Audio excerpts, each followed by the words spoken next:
71వ జాతీయ చలనచిత్ర పురస్కారాలను కేంద్రం ప్రకటించింది. జాతీయ ఉత్తమ చిత్రంగా 12th ఫెయిల్కు అవార్డు దక్కింది. జాతీయ ఉత్తమ నటుడి అవార్డును ఇద్దరు పంచుకున్నారు. జవాన్ చిత్రానికి గాను షారుఖ్ ఖాన్, 12th ఫెయిల్లో నటించిన విక్రాంత్ మసేలు ఎంపికయ్యారు.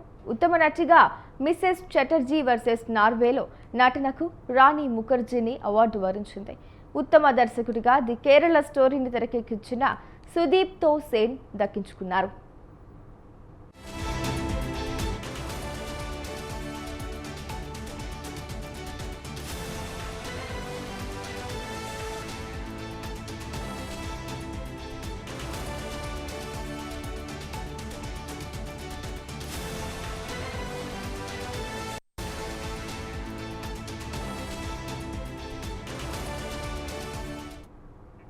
ఇక ఉత్తమ తెలుగు చిత్రంగా బాలకృష్ణ నటించిన భగవంత్ కేసరిని అవార్డు వరించింది.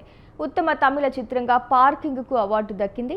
Best film critic award Utpal దత్తకు ప్రకటించారు.